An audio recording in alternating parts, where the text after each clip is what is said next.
Boyfriend and I had been together for 6 years, work our day jobs together, and also run a side business together.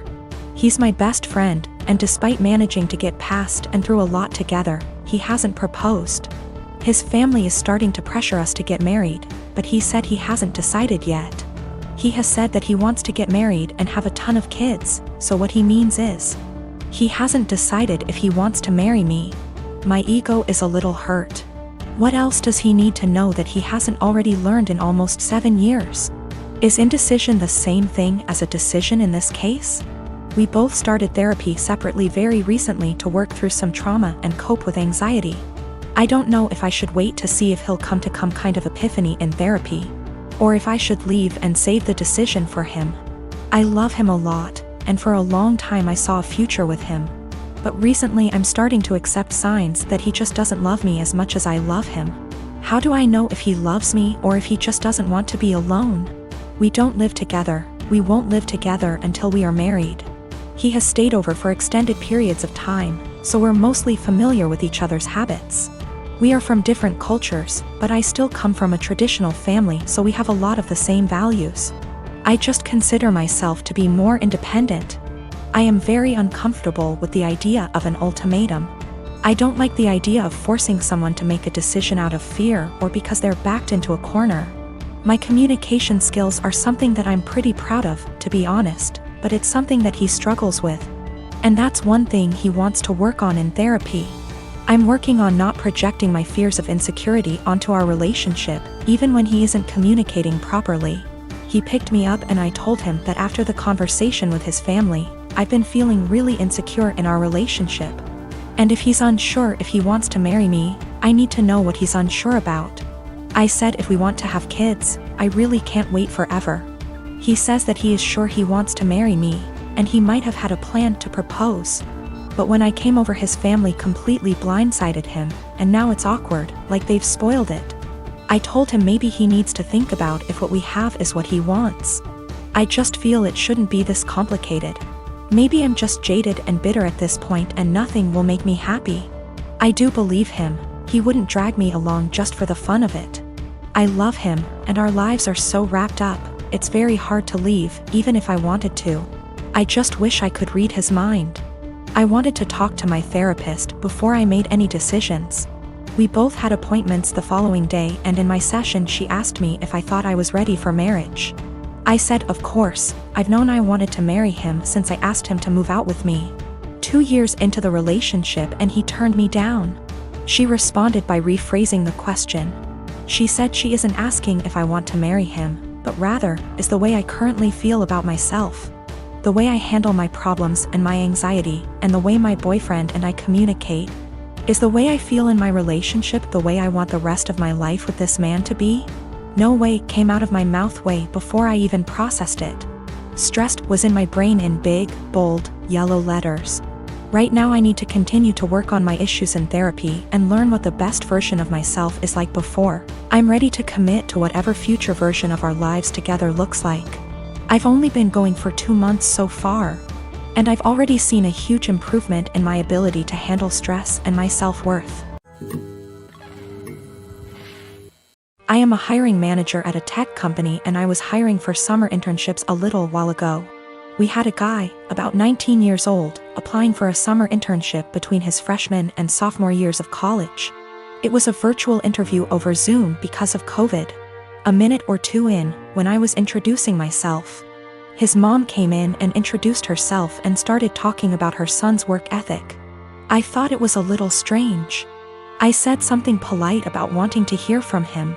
She just didn't get the hint and kept coming into camera frame during the interview and interrupting her son to answer questions for him. I asked a few technical questions which he seemed to answer well and then cut the interview fairly short. I thought that was all over and done with until I'd gotten an email from a woman, a month later, asking about her son's application. She seemed offended he hadn't gotten an acceptance or rejection. It bothered me. I felt bad for the kid, honestly. Way back when I was a teenager, my mom used to pull the same shit. But luckily she only did that when I was 15 and working for a day camp. Not when I was an adult applying for engineering jobs. But I felt like this poor kid was getting his chances ruined because his mom wasn't giving him the chance to apply on his own. I sent an email back saying I was not at liberty to send information about an application to anybody but the applicant. I also asked HR to send an email to the kid saying sorry, but we were not making him an offer. It is something we usually do, but his rejection email must have slipped through the cracks with all the COVID craziness. Anyway, after we sent that, I got a phone call from his mom. She had a forwarded copy of the email, and she was demanding answers. I said that I could not comment on the guy's performance in the interview to her as she was not the applicant. If he wanted to reach out to me, I was happy to give him some feedback. However, I could say that regardless of his performance, her presence in the interview took him out of consideration for the position. We were looking for an independent and self-driven person for the position, and for that reason, it is important to see an applicant speak for themselves, follow up themselves, etc. I also said that, as a piece of advice, every hiring manager I've met in my career who sees someone other than the applicant answering questions during an interview, following up on the applicant's behalf, etc., would also put their resume in the do not hire pile. Since, while the applicant may be skilled and motivated, they need the ability to demonstrate those traits themselves. She blew up at me over that, kinda cussing me out to the point where I hung up. I am a 37 years old male. I have a 13Y0 son. I was a widower when I met my now wife. She has a 16Y0 daughter from another relationship. The family is often on pretty good terms. My son is the quiet one in the house. He keeps to himself a lot but not to the point of being concerning. My wife and stepdaughter are the complete opposite. They both encourage him to be outgoing and share activities and join gatherings with extended family. My son complained about having to be forced out of his comfort zone and having his need for space invalidated. I spoke to both my wife and stepdaughter and asked them to give him space and freedom to spend his time however he wanted. They apologized and promised to let him be. As Mother's Day was approaching, I wanted to throw my wife a surprise Mother's Day celebration. It was no longer a surprise because my stepdaughter gave her the heads so she could prepare. Yesterday I got off work earlier than usual to get final arrangements done. We planned to celebrate at the restaurant and invited her family there. I had the key, and while I was entering the house through the front door, I overheard my wife and stepdaughter talking to my son. My wife was asking my son if he could convince me to let him stay home and not go with them to the restaurant to celebrate. I paused and decided to keep listening. My son said why, and she told him that his introverted and socially inept attitude will make her family uncomfortable and will ruin the mood. He promised her that he'd be well behaved and would try to interact and socialize with everyone, but she said that she wasn't buying it. He kept reassuring her, but she snapped and told him that technically she's not his mom, so she didn't get why he wanted to celebrate Mother's Day with her so badly. My stepdaughter threw some, I don't remember, backhanded comment, and then both of them were shocked to see me standing there. Both were staring without saying anything. I told my son and his stepsister to go to their rooms, then told my wife that the celebration was off, cancelled. She tried to argue, asking why repeatedly, and I told her why. She tried to explain that she didn't mean it like that and that I only heard part of the conversation but not all of it. I told her I was done arguing and the decision was already made. She yelled, asking what she was going to tell her family, and said that I was making tremendous mistake towards her. I ignored her while she kept throwing tantrum after a tantrum. Early this morning she took my stepdaughter and went to stay with her folks. Not a single call or text from her so far. Situation is full of tension. I'm upset still, but more hurt, to be honest. I mean, yes, I did say I was going to have this celebration, but I thought that what she said to my son was too harsh to ignore.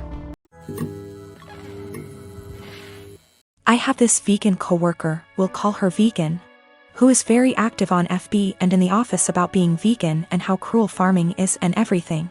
Each to their own. I don't necessarily disagree with her views on animal cruelty, but here's the thing, I'm a hunter. Not a trophy hunter, but I do shoot feral pigs, rabbits, ducks, introduced, classified game ducks, and foxes, and I fish too. All except for the fish are classified as pests. Foxes especially kill native wildlife and farm animals, and farmers will often put you up on their property for free to hunt them. I have passed tests here, especially for identification of game ducks versus protected species and practice ethical hunting. I.e. Allow the animal to have a fair chase, no dogs or tracking devices. Practicing marksmanship and dispatching prey swiftly and humanely and not wasting the meat. None of that is obviously good enough for vegan. When she first came onto the team and told everyone she was vegan, I kept my mouth shut about my hunting. I also think she's really intolerant because she preaches to people about how going vegan will help with their various ailments, and always turns up her nose at people heating up meat in microwave. As a result, we've kind of consciously started excluding her when we get up for lunch. However, last year I started going hunting more regularly with a work friend from another department, whose uncle owns a farm where feral pigs and like are an issue, and he often swings by to have a chat about guns and bows and our next trip, and she found out I was a hunter. This isn't even at our desks, it's in the kitchen area that has tables and stuff, and we sometimes eat our lunches together. Ever since then, every conversation I've had with her, she's referred to hunting and how cruel it is. One time, I wore a leather pencil skirt to work and she had a go at me for wearing animal products. She seems to have singled me because of the fact that I go hunting. My boss has no spine, I've tried talking to him about this.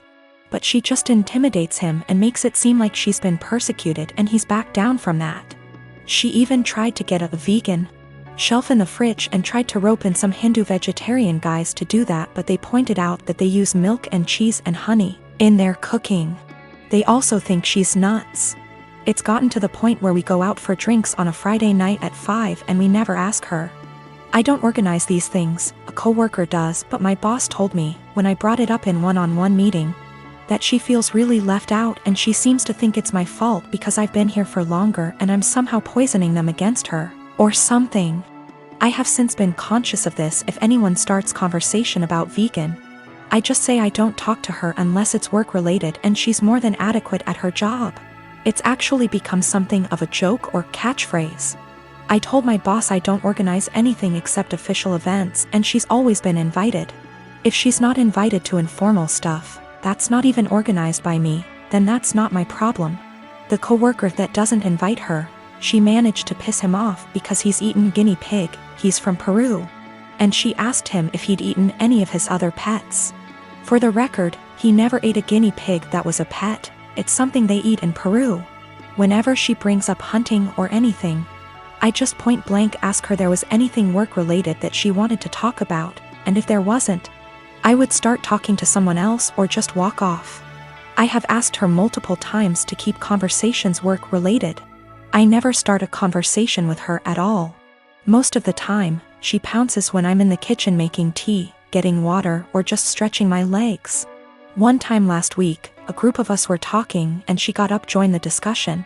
A horrible silence fell over the group to the point where I just excused myself and went to my desk, and so did a few others. It all came to a head in our team meeting today when our boss, usually at the ends, asks if there's any positive news or celebrations outside of work people want to share, like engagements, marathons, charity appeals, etc., and vegan sarcastically asked me how many lives I'd taken last weekend.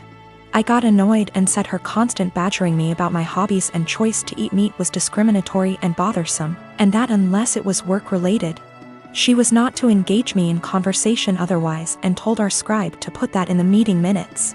She seemed a bit shocked by that, and my boss looked uncomfortable but said fair enough. I thought that was the end of that, but the right before our boss went to close the meeting, 2 other coworkers also put their hands up and asked vegan to only engage them in work-related discussions, and that they were also uncomfortable being given non-medical health advice pertaining to their choice to consume meat and their diets. Again, boss looked uncomfortable but asked vegan to respect their wishes and closed the meeting. Vegan didn't look anyone in the eye after that but headed straight to the bathroom. My boss was trying to get one of the co-workers to see if she was okay, and I think one of them eventually checked up on her, but she was in a cubicle and asked to be left alone. She eventually came out and asked my boss to leave early, which she did. I feel awful now. She embarrassed me in front of my team with the lives taken comment, so I pushed back, but I am caught between not wanting her to miserable and not wanting anything to do with her at all. A few of my coworkers and I ended up in a proactive conference call after this with HR, who basically said that always been subjected to unwanted advice and jabs about eating meat was not okay. But some mediation was in order to cut the tension in the workplace. The HR rep then called my boss, who explained what happened in the team meeting and complaints that we'd made one-on-one etc. But then, he went into a meeting room and didn't hear the rest of discussion. I don't know what to do, assuming she comes into work tomorrow, or if I should even talk to her at all.